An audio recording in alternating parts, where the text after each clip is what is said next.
Kia ora, Esther. Kia ora whanau. Great to see you all here.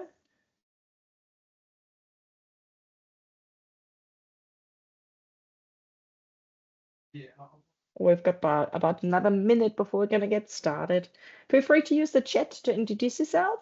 We are on Teams today, so the chat, you're looking for that little speech bubble symbol as indicated there on the left on the screen. If you've got trouble with your connection, feel free to turn off your camera in between. And we have got people muted for now, just so we can manage the room. All right, I can see it's turned over to 3:30, so let's get started. Well, ngā mihi nui kia koutou. Welcome to this webinar. I'm quickly going to push the record button. Oh, the record button has been pushed. Very good. Fantastic. So we are welcoming you here to this webinar, Refreshed Learning Areas in the NZC English, Maths and Statistics with the wonderful Hansen. But before we get started, as usual, we're going to do karakia. Kia hora te marino, kia whakapapa pona mo te moana. Hei hua rahi mā tātou I te rangi nei. Aroha atu, aroha mai, tātou I a tātou katoa. Huye tai kie. Well, welcome once again, and let me welcome our wonderful presenter, Ra Hansen, here today. Ra is employed as Kaihautū Marautanga, curriculum lead with the Ministry of Education in Te Whanganui Atara, Wellington. Now, Ra does not only have an amazing background behind herself, she's also got an amazing background in her life, hailing from the Hawke's Bay. She was a senior leader at Napier Intermediate and at Haumoana Primary School before she joined the Ministry of Education. Now, as a curriculum leader, she has got a lot of experience in the in the New Zealand curriculum Te Mataiaho and the rollout of the refresh. So I'm really glad that she could join us today. Before I hand it over to Ra, I just want to remind everybody we are recording this webinar, and we will share this webinar later through our YouTube channel. We'll blur faces out, so please do enjoy this webinar either now live or later on. And if you've got any questions at all, please put them in the chat, and I will politely interrupt Ra at the right opportunities and pass on some of these questions. But now, without further ado, I'm going to stop sharing and I'm going to get Ra to put her slides up. Kia ora koutou. Bear with me for just a moment while I make sure you can all see the right pages and I can hopefully still see you.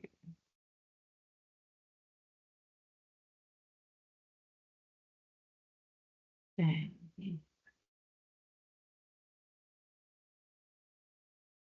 Just finding my notes. There we go. Okay, so hopefully this will all go swimmingly well and I won't put your faces across the top of what you're looking at. So if I'm looking side to side, it's because I am a little bit discombobulated by spreading you across 3 screens. But thank you very much for the invitation. It's really lovely to be able to have the opportunity to share this mahi with you today. So thank you very much for the connection, Tara, and Monica for the invitation to speak with your people. So this is Te Mataiaho, and I would like, there we go, just to share with you, before I introduce myself properly, the whakatauki that sits at the foreground of Te Mataiaho, which is the refreshed New Zealand curriculum. Mataiaho tahu nui, mataiaho tahu roa, hei takapau wānanga e hora nei. Lay the kaupapa down and sustain it. The learning here laid out before us. So this whakatauki was gifted to the Te Mataiaho, the refreshed New Zealand curriculum by Dr. Wayne Ngata. And in the time since this gift was initially made and today, there have been ongoing conversations with Rōpū Kaitiaki and Dr. Wayne Ngata. And so this karakia and whakatauki still stand as the heart of Te Mātai. So this is a little bit about me, ko Waio. Ko tararua ngā paimaunga, ko roa mahanga toku awa, ko takatimu te waka he uri o Ngāti Kahungunu ki Wairarapa, Tamaki Nui Arua, ko te hika Papa Uma toku hapu, ko Papa Uma toku tangata, ko Rā Hansen toku ingoa, I te taho toku papa no he tangata tiriti aho no irirangi o ki tipuna. So I am a Hawke's Bay, Te Mātua Māui, born and bred local, but also with whānau connections to the Wairarapa and all the way back down into Te Whanganui Atara. So moving here from Hawke's Bay was a little bit like coming home. So I joined the ministry as a curriculum lead in 2021 and feel very lucky to be involved in this work. It does make me miss my family, and you'll notice from the photographs here that family is central to my life. There's my beautiful mum and dad in that top left-hand corner, and then the immediate family who are gathered for my dad's 80th birthday in the bottom right-hand corner. There's a bit of a ragtag collection. There's a whāngai sister and a few mokopuna. And in the bottom left-hand corner, that's my partner and my daughter doing what my daughter loves to do, which is to feed people. So we moved down to Te Whanganui Atara to be closer to her, and in May this year she will depart for the UK. 8 to 10 years, Mum, apparently. So it's not going to take too long for her to make her mark there, but I'll be looking forward to catching up with her on saving for those travels. Okay, so that's a lot about me.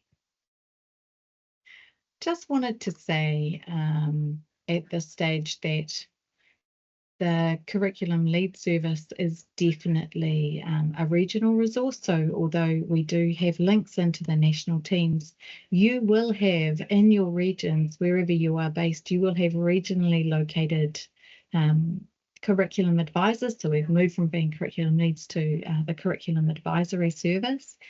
And this diagram sort of speaks to where we are located. So we are part of Te Mahau, which is the porch area of the Wharanui.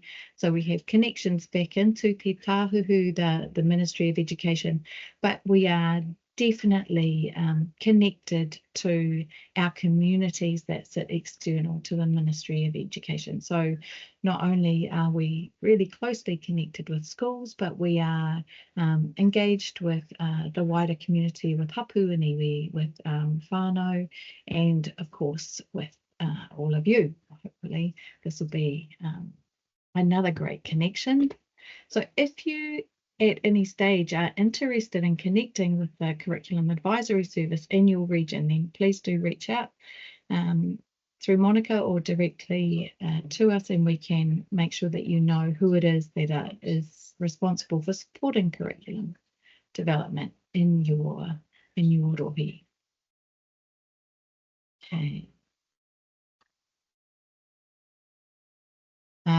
Okay, so this is straight into the not so exciting part. Very, very dry and business-like, but here are the 6 government priorities. And so the curriculum advisory service was initially brought in under the wellbeing budget, and you will all be very familiar with the Aotearoa Histories curriculum.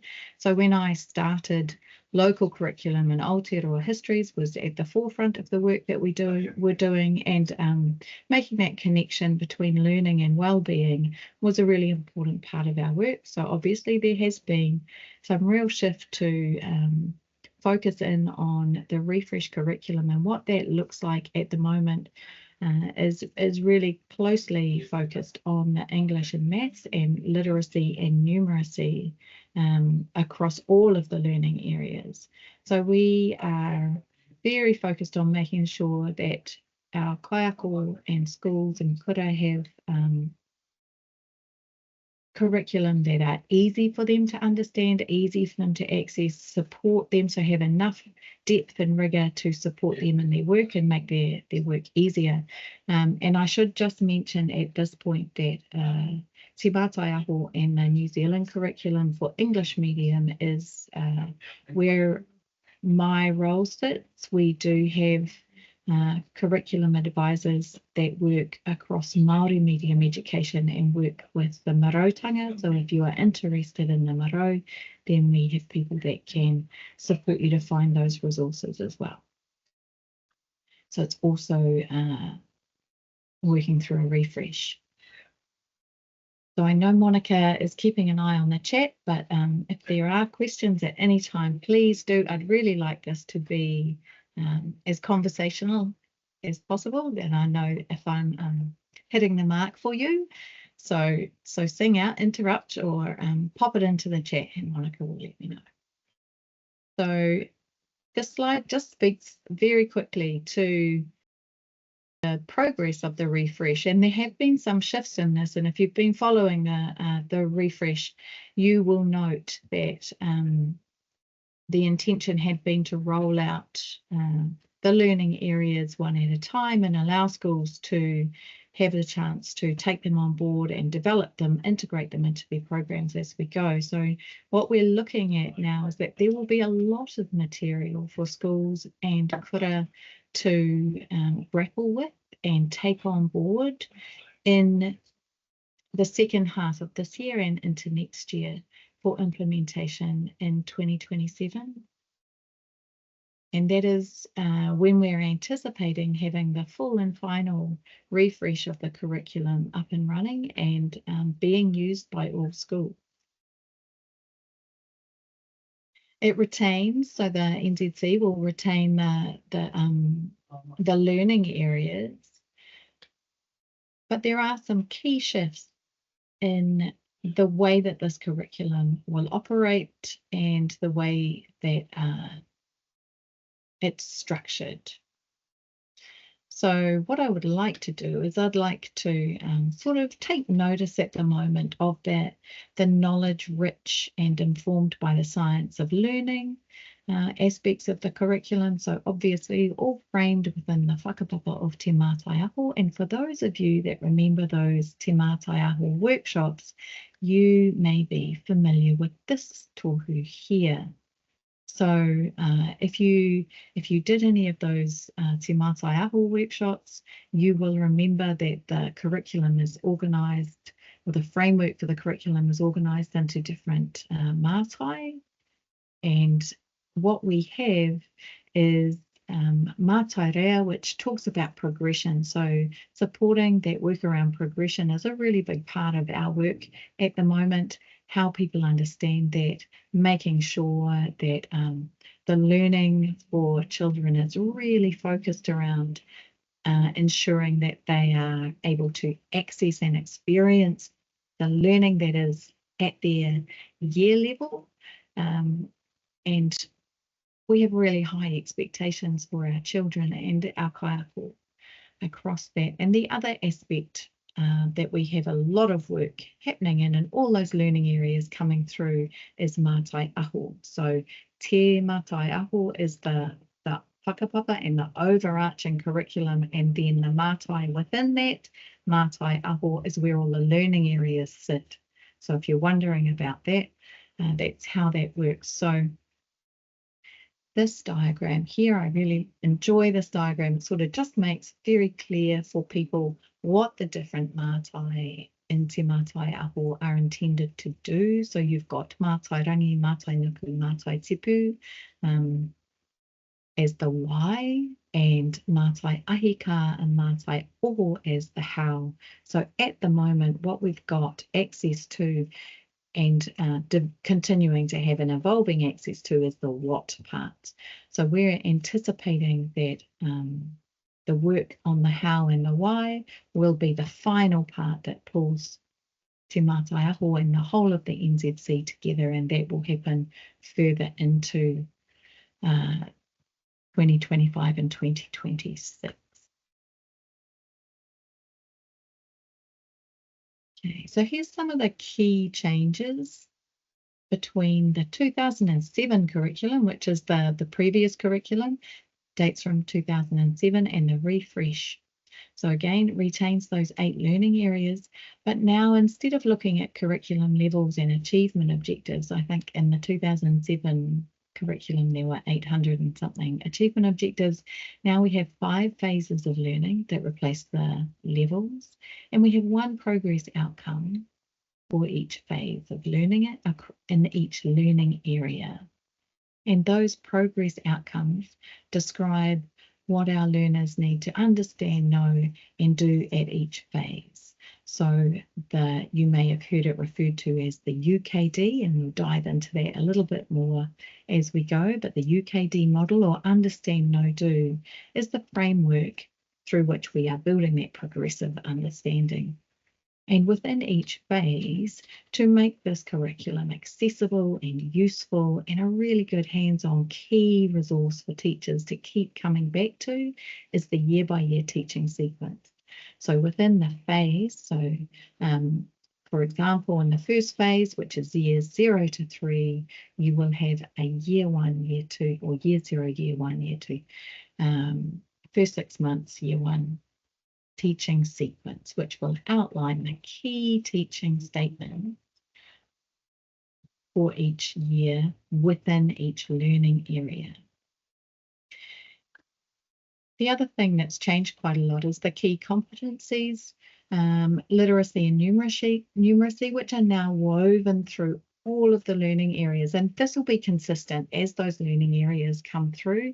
You will note that the key competencies, literacy and numeracy, will be explicitly called out in the statements and the teaching guidance that comes through.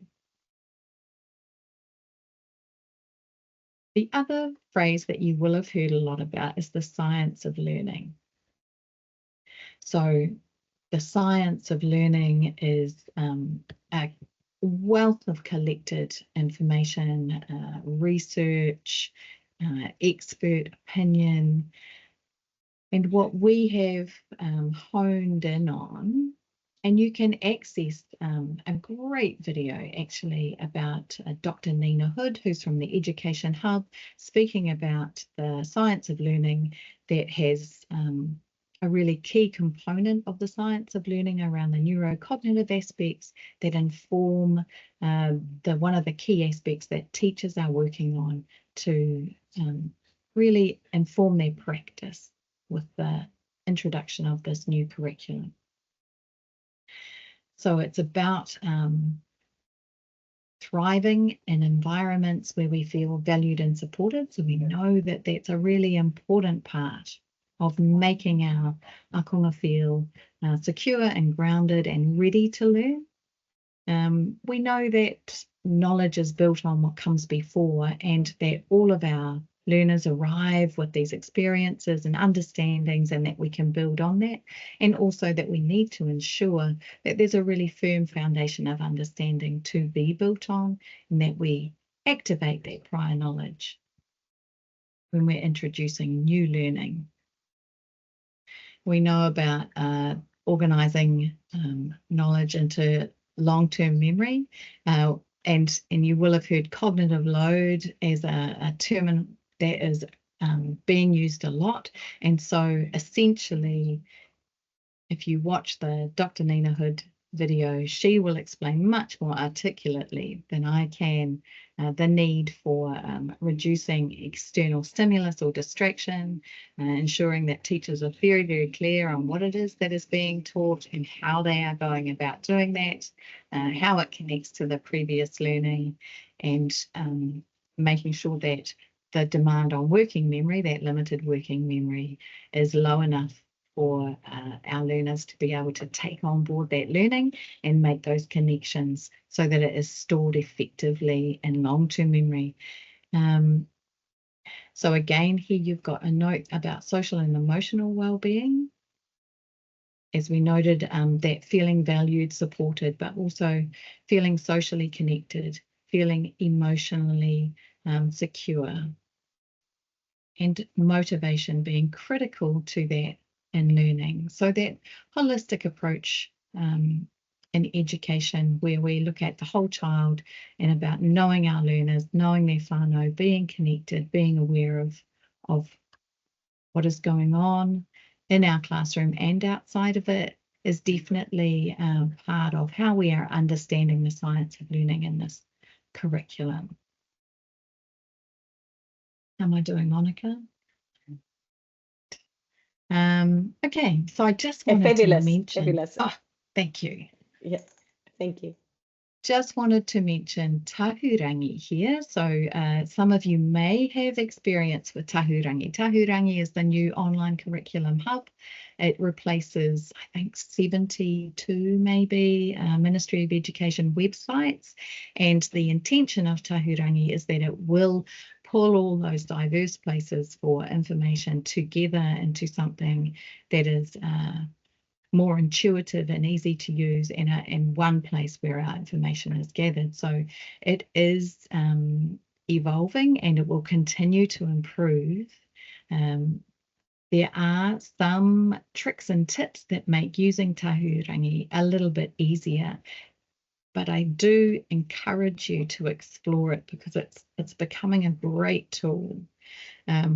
Schools will go to tahurangi for all of their go-to resources around instructional readers, the figure it outs for maths, all those sorts of supporting resources. The curriculum is also on tahurangi, and anybody can access tahurangi. So anybody at all can log into tahurangi or open up tahurangi in any browser and they can flick through. So you can also download from tahurangi. You can go into the Te Whāriki Online, which is the early childhood and kohanga reo curriculum. You can find Te Marautanga or Aotearoa and Te Mātaiaho, the New Zealand curriculum. So you can access those through the tabs at the top where it's named, or you can scroll down and you can access by clicking on the image of the curriculum that you want to look at. So for example, if you clicked on the New Zealand curriculum online image, then it would open up a new window, and there you can see in the bottom left-hand image on your screen, when you click on the coloured picture at the top of that tile, it will take you to the English learning area for the NZC or the maths and statistics learning area for the NZC. If you do have an ESL login, you can also start collections and you can gather resources into a collection and you can share those with other people. But if you don't have an ESL login, you just need to copy the link to a resource and you can share that. So it's becoming a really useful tool. And once you start digging down into those resources, you can use the filters down the left-hand side of the page as well to find things that are relevant or useful for you. So here's, and so Monica has the slides, and in the slides you'll see there are some links. So just to make life a little bit easier for you, this is what the landing page for the English and the maths look like. And on the left-hand side, you'll see there's some quick links that'll take you directly to those, so you don't have to look for it. And if you're interested, the links to the Marautanga are there as well. And in this next slide, what I've done is you'll see that you've got the overview, so the English 0 to 6, which is currently out, and then the links underneath it are phase by phase. And there's a little video link there as well. And it's the same with the maths. So if you're interested in perusing the curriculum documents, then you can use the quick links to take you directly there. One thing I did think that I would mention is the vocab and the glossary.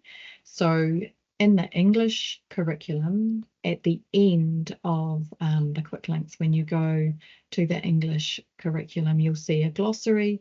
And this is because in the English learning area, there is quite a lot of specific language. We are encouraging all of our schools to make sure that we are all using the same language. This is going to be really important for us so that we have a shared understanding. So everybody's on the same page about what it is that we are intending to mean. It'll make transition across schools much easier. And for people like you, I think having access to the glossary and knowing what teachers are talking about, being able to use that same language will just make that connection between your work and what's happening in school that much more effective and tighter. So I would encourage you to have a look at that glossary. In the maths, it's not a separate document. In the maths, you'll find it at the end of each phase. And so this is really key. It gives you a really good clue into the kinds of language and vocab that are being used and learned and becoming part of the program within each phase. So you may be able to link your programs to the language that is used in phase 1, phase 2, phase 3. It'll help you maybe gauge where you're pitching the work that you do across schools, or tailor and target it for the age groups that you're working with.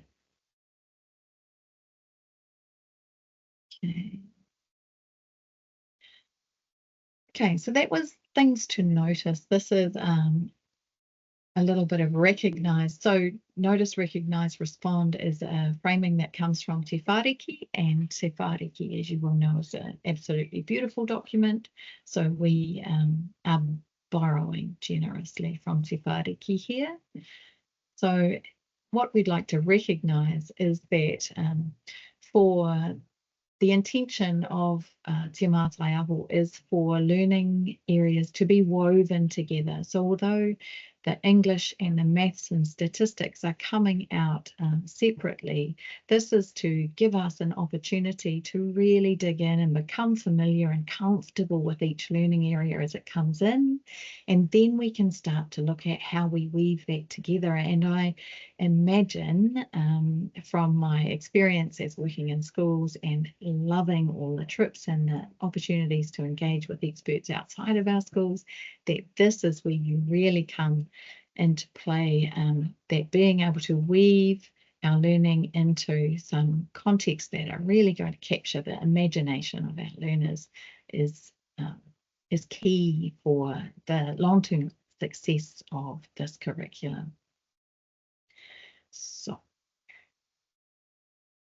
I'm going to just give you a little bit of an overview here. So this is what the learning areas look like. You'll see it's got the cover page of each of the learning areas, and again we've stayed with the colors, so they're sort of color coded a little bit to help you identify them more quickly and easily.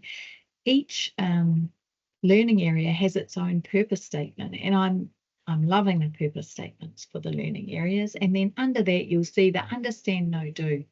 So the understand, know, do will vary. So the structure, the framework is the same, and it talks about weaving together the understand, the knowledge, contexts, and the practices and processes and the do. But the key ideas, or the big ideas, or the key concepts, the way the do is articulated within each learning area will vary. And so that's really important to consider when you are framing up your work in relation to this new curriculum.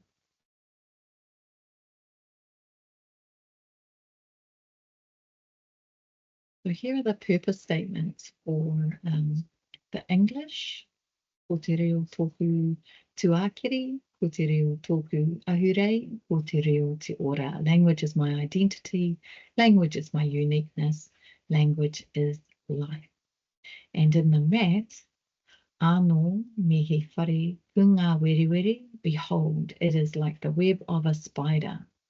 So whakatauki, celebrating the intricacy, complexity, interconnectedness, and strength. I thought at this point I would hand it over to you. So if you would like to take yourself off mute and have a chat, or if you'd like to put something into the chat for us to have a look at. But how do these statements resonate with you? Do you find anything in there challenging? What do you notice? What do you wonder about the purpose statements for maths and English? Am I on time, Monica? You are perfectly on time. It couldn't be any more perfect. It's 3:59. And now, Whānau, you should all be able to unmute yourselves. If not, please just put your hand up and I will do my best to help you with that. And looking forward to seeing what people think about these quite evocative purpose statements.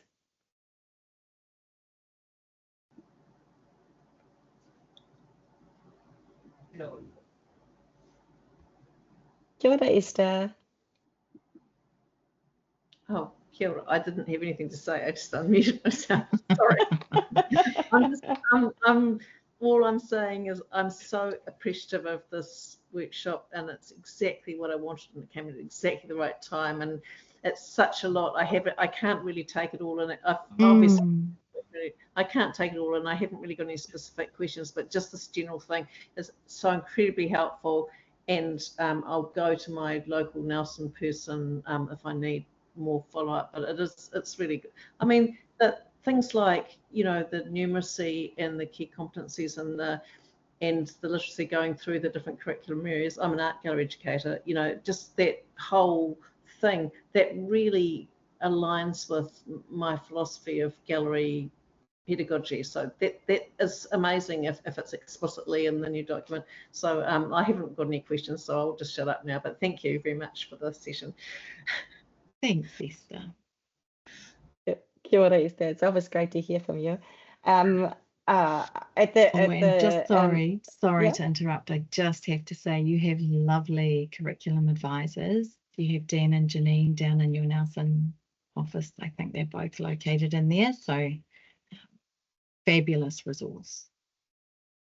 That's another really valuable recommendation you made earlier, to link us to our local offices. Thank you so much. I just quickly wanted to jump on to that purpose statement for English, because some of you will have heard me say that. My old Latin teacher, Herr Koch, who's possibly passed away by now, many years ago when he taught us Latin at school, he used to say to us, ladies and gentlemen, every lesson in a foreign language is a lesson in your own language and culture. And he taught us, apart from, you know, an old lead language, he taught us a lot about looking at the culture. And I love how this has been represented here. The language is my identity, language is my uniqueness, language is life. All of you know that English is my second language. So I find it quite appreciative that, you know, language and identity are being expressed so at the top of this curriculum statement, and I can really relate to that. So thank you. Beautiful. Okay.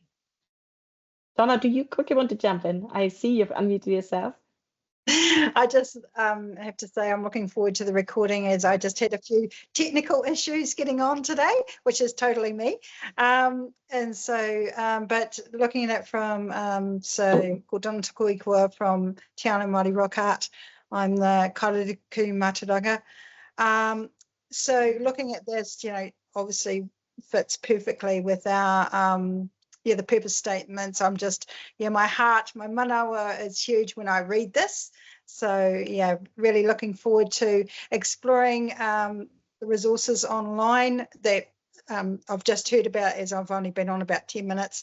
But yes, definitely with what we do here, it's within the centre here, but also on the whenua and with the tiana, with the artwork out in nature. So yeah, just resonates really well. Kia ora. Kia ora, Donna.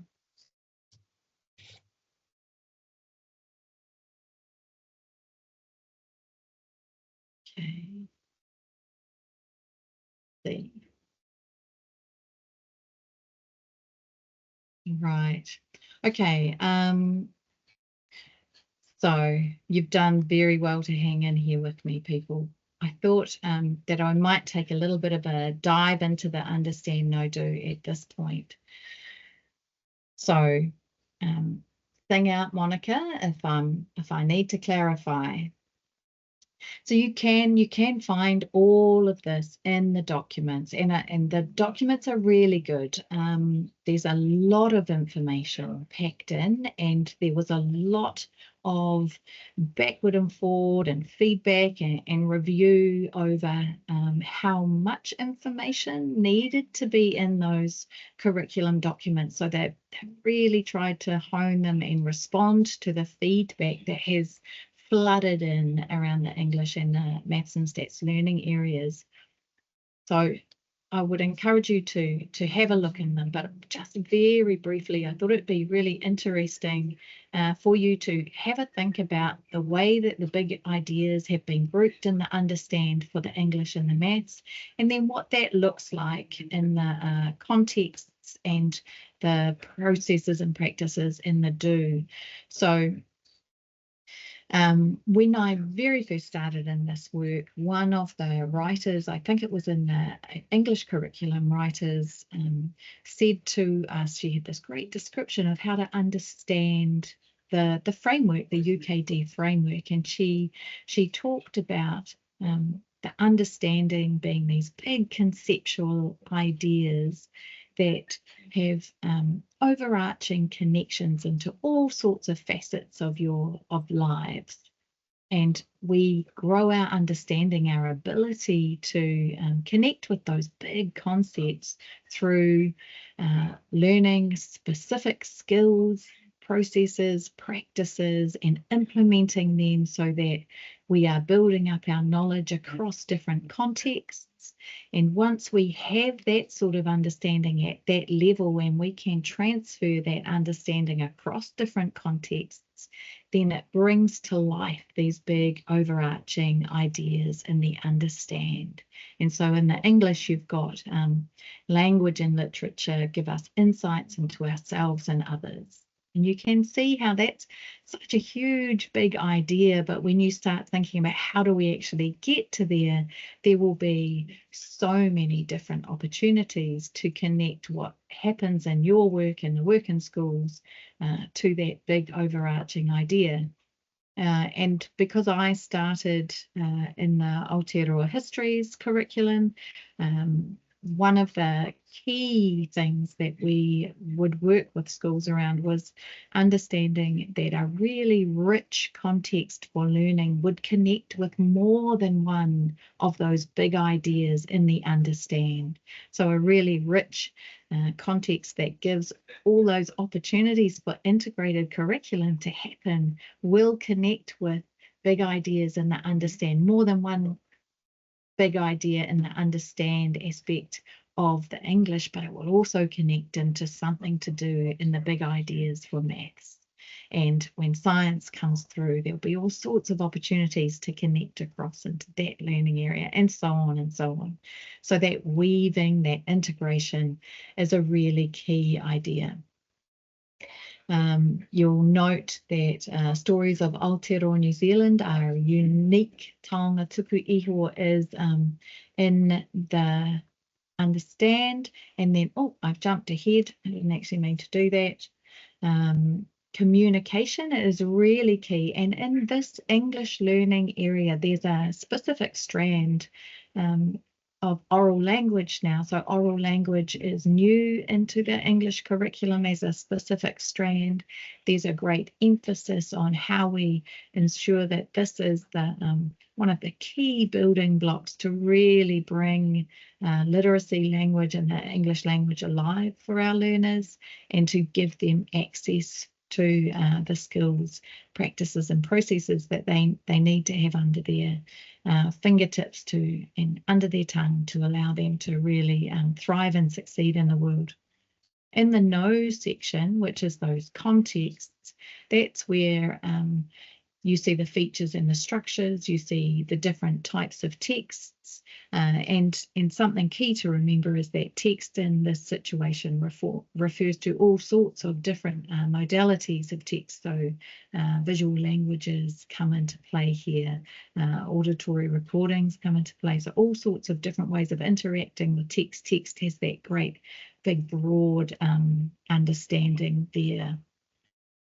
And then in the do and the practices, you've got the oral language, the reading and the writing, and within those, they're broken down into some really key skills and approaches.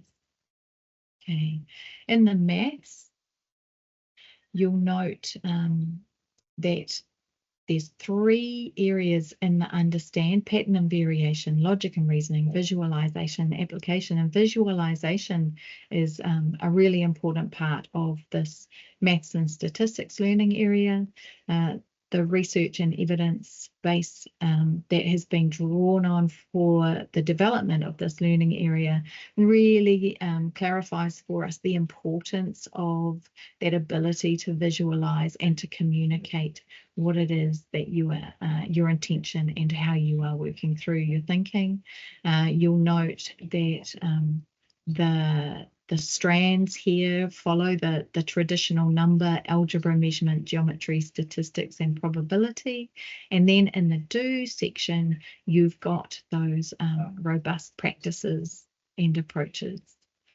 So they talk about fluency in the maths curriculum. So fluency of strategies, approaches, and practices, and conceptual fluency. And here, one of the key aspects of this curriculum is that it does provide some really robust teaching guidance in it. And within the teaching guidance, you will find some other key language that you will have been hearing about. The science of learning informs the work that's happening here, and you'll hear the reference to structured approaches that's been coming through. So in both English and maths, there is some really clear guidance on what structured approaches to literacy and structured approaches to numeracy involve. And for teachers in classrooms, there's some really key expectations around how they make sure that all of their learners are experiencing a really well-designed, well-articulated, very intentional and deliberate teaching practice. It's also inclusive. So inclusive practice is really key for making sure that we attain the high expectations we have of this curriculum and the support that we want it to provide for kaiako. So one of the key shifts in thinking that is involved in our work is ensuring that teachers understand and can make it happen, really, I guess, is ensuring that our learners and experience everything in there for their year group that is within the curriculum, and how they are empowered to access that learning or enabled to grow the depth and breadth of their understanding within those statements as well.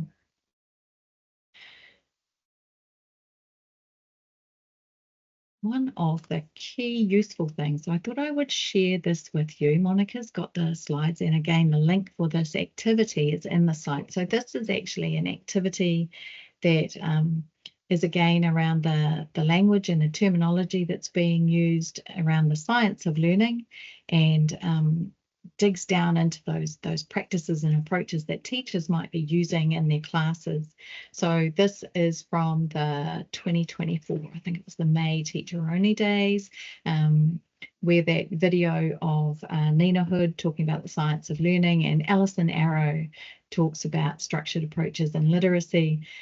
This is one of the activities that was designed for that Teacher Only Day resource set, and what it is a whole list of different terminology that's used. It gives you the definition, and it gives you some key ideas about how the implementation for that might run. So it's a little matching activity that we encourage teachers to do, but you can use it however you like. But it is a really nice way to sort of engage with the language and the vocabulary that's coming through in the curriculum there as well. And here's another one. So I need to credit Chrissy Butler, the amazing Chrissy Butler, and some of you may be familiar with Chrissy from Education Circles. This is the Universal Design for Learning framework, and those are Chrissy's illustrations down the left-hand side of this page here. But I really love this set of prompts for thinking about how do we make sure that all of our learners can access what we're putting in front of them. So we're really digging into making sure that we're making the learning as accessible as possible. We're considering all the things that will help to ensure that the learning that we're planning and putting together, designing, is inclusive and accessible. So that's a key aspect of this curriculum, that it is inclusive and accessible. Okay. Oh, no, jumped. This is a bit of a harsh jump, I guess, from following on from that. But my thinking here was that while we are making it accessible, it's also, we're really talking about progression of learning. So we're talking about how the learning connects and builds on what has come before. And that comes through really clearly in the way that the learning areas have been designed. So I talked about the phases earlier. So here you will see the outline of what those phases look like. So the first phase, phase 1, years 0 to 3, and within each learning area you have your progress outcome. And each phase has a critical focus. So the critical focus for the first phase is to be immersed in environments that are rich in literacy and numeracy. So you're really surrounding those children in a korowai of literacy and numeracy that just bubbles up through every aspect of their environment. And then within each learning area, you will also have the teaching sequence statements. So in that year-by-year guidance, and then the teaching considerations as advice for teachers about how they might bring that to life. So there are the phases and the year groups that sit within each of those phases. So phase 2, years 4 to 6, phase 3, years 7 to 8. So that's the upper primary or intermediate school or junior secondary sometimes. Phase 4, years 9 to 10. So in that beginning of secondary and looking towards NCEA, and the co-requisite for literacy and numeracy often sits within the work at this phase 4 level. So if you're working with kaiako that are in that junior secondary, you may hear them reference the co-requisite as well. And then phase 5 is where the NCEA and our external qualifications come into play, and that's years 11 to 13. Okay, this is really getting down into the weeds here, and it might be a little bit more information than you need, but again, just to help you connect with what the curriculum looks like and what teachers are meaning when they talk about it. So you'll see the phase 1, thriving environments rich in literacy and maths. That's called the critical focus. And then each of the learning areas, you'll see in number is the strand. And then within number, there is a substrand of number structure. So in maths, you have strands and then substrands. And in each of these learning areas within each phase, it will be broken down into the year groups. So the first phase is the only one that has that first 6 months, and we know that the first 6 months of school is really critical for gauging how well we are doing with that initial foundational learning. And so that's why there's that extra 6 month band that's been put in there. And then the teaching sequence statements are these when to teach it. So if you are looking at the sequence statements in the 3rd year, that'll be what those children are experiencing. And then over here on the right hand side, you'll see the teaching considerations. So that's advice and guidance. It's not exhaustive, but it's advice and guidance. And quite often we find that for teachers, when they start looking at the sequence statements, they see their increased expectation, they look at the teaching considerations, and they think, oh yes, now I understand, I know, I'm already doing this, this is how that happens, I can see how I will make that happen. So we've had some really good feedback around the way the curriculum is being pulled together and how it articulates how that learning happens. And here's just thinking about, if you're reading the curriculum in each phase, if you're reading it horizontally, then you are looking at that progression of learning. If you're reading it vertically, you're looking at what children are experiencing during that year. So that's a really key thing to keep in mind. Just going to jump into a same diagram of the English, but what you note here is slightly different to the maths. Again, we've got the strand, which is oral language, and then the substrand within that, communicating ideas and information. English have then broken those substrands into focus areas. So they've got presenting to others, for example, as a focus area. Everything else remains the same, and what we're looking at is that the learning areas will be consistent. They will follow this structure so that, again, that cognitive load for teachers is lowered. They're looking at something familiar, they know how to flick through and find the information that is really relevant for them. Could we ask a question on behalf of Esther, Ra?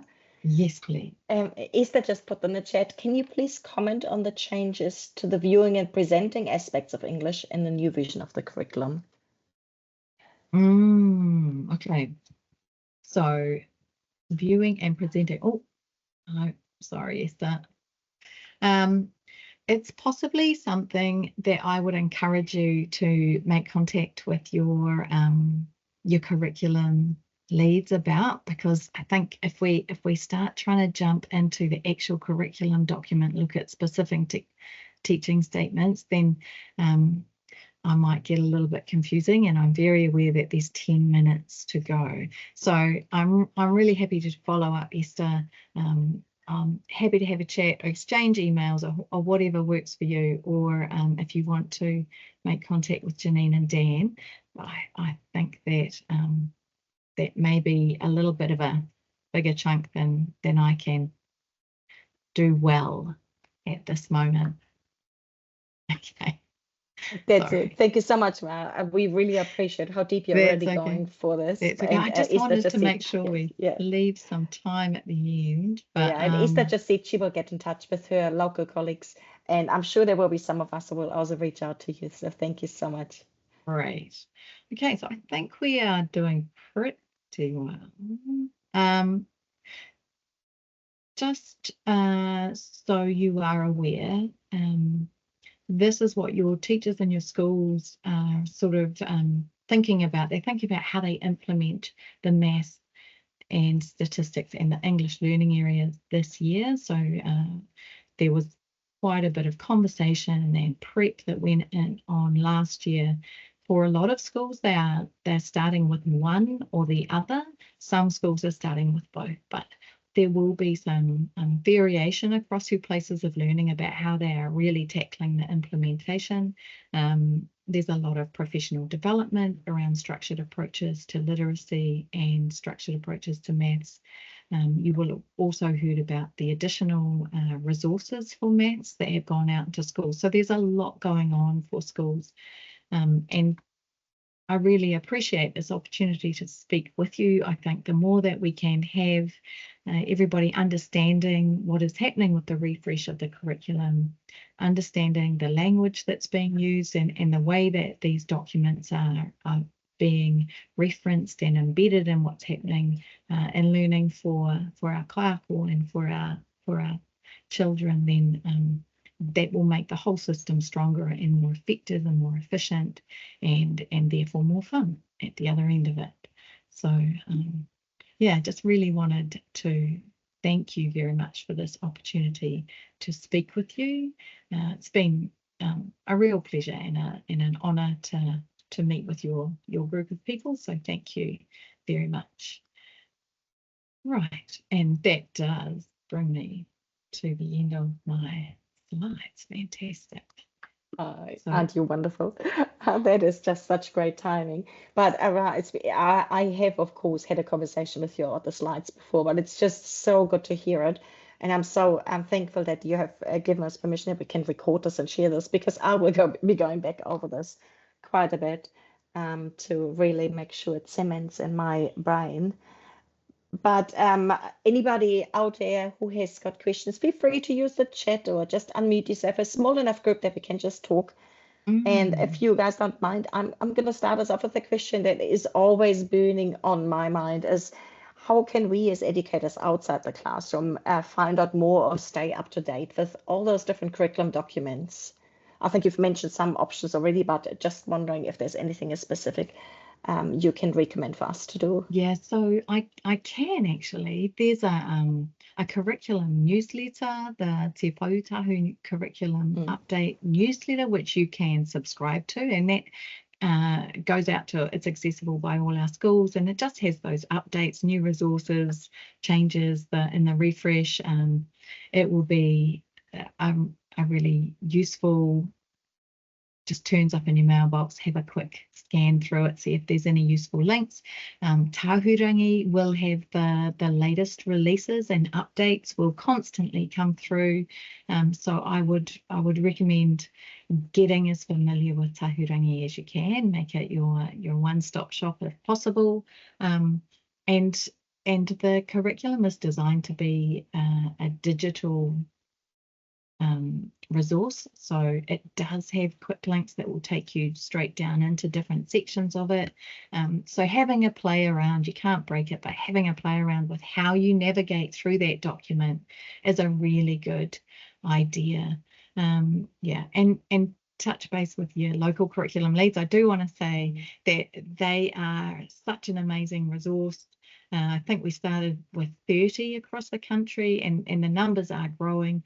They will be incredibly busy, and everybody does things a little bit differently, responding to their regional flavour, but we do connect with each other and we draw on each other's expertise. So yeah, reach out to them, and they're just such an amazing group of people, really, really lovely, and I'm sure that they'll be really supportive of what you're doing in your areas as well. Thank you so much. And just to reinforce what Raj just said earlier, that curriculum newsletter is amazing.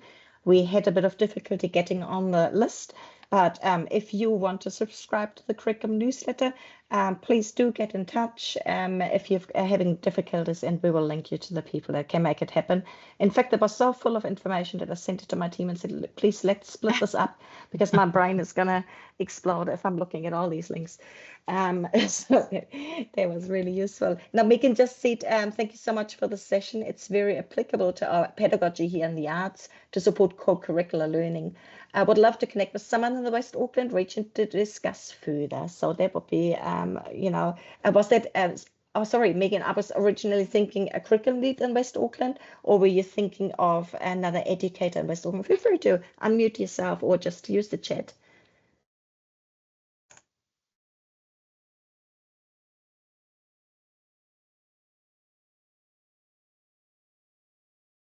Oh, Megan is typing in the chat. Fabulous. I love how I can spy on what everybody is doing. I will find a name for you, Megan, and have a look and see who you should be connecting with in your specific rohi.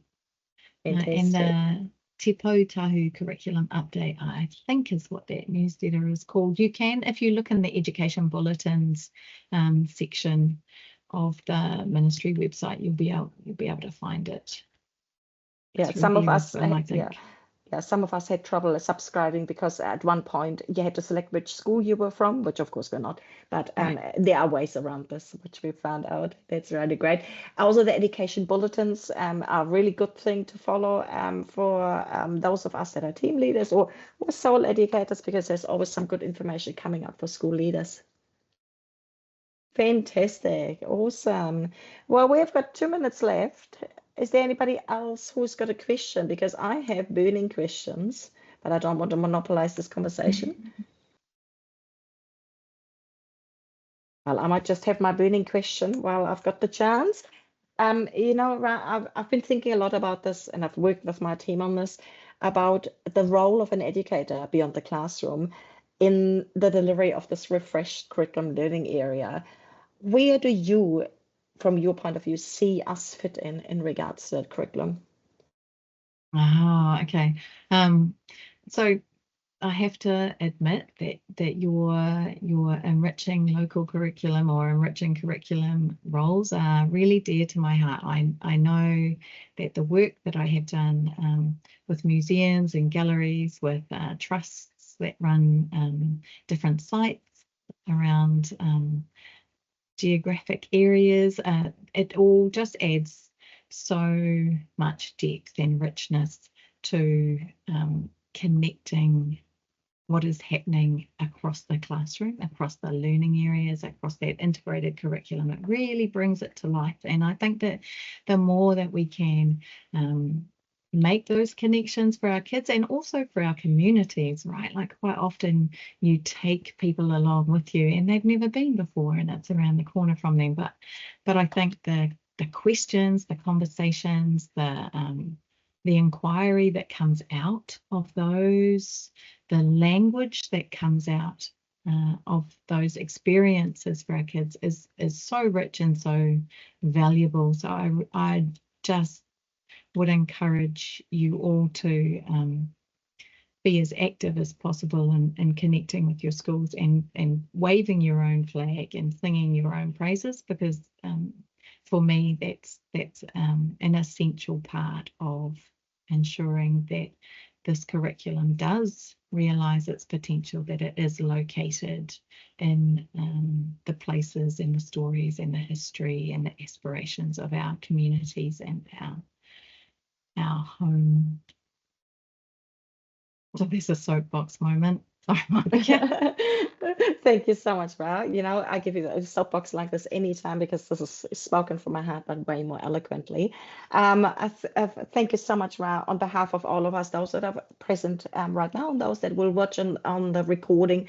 Thank you for your time, for your patience in explaining this to us. And I know we will come back repeatedly to not just the information you've shared today, but also the links that are out there, Tahurangi, the work, the newsletters, the teacher-only day resources, all these things that are available to us, and we will try our best to support those classroom teachers.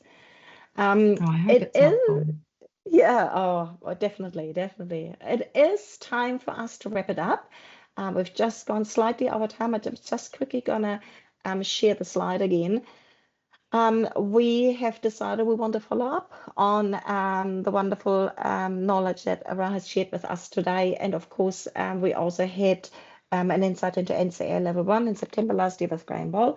And we want to run our next session on Te Mahau and education beyond the classroom. So we want to make this a session that's really driven by our members. And for that, we would love to hear from you. If you could email either Tara on the chair at TPTMT or myself at monicakoon@waitangi.org.nz before March 21st with any questions you've got or your ideas or your activities. And then we will get together and we will take another look at that curriculum refresh and explore how learning beyond the classroom interacts with it and supports the classroom learning that's going on. There will be some wonderful examples out there around the country. We'd love to bring them out and share them with the rest of the team. That leads us to 4:33, so we're 3 minutes over for today. Apologies for that, whānau. It is my pleasure to finish us off with karakia, and I wish you a wonderful rest of the week, and we will see you again next month. Onohia, onohia, onohia ki te uru tapanui, kia wātea, kia mama, te ngākau, te tinana, te wairua i te ara takata. Koera I rongo, whakairea ake ki runga, kia tina, hoie tai ki e. Kia ora te whānau. Thank you so much. Go well, and we will see you again next month. Hei kona.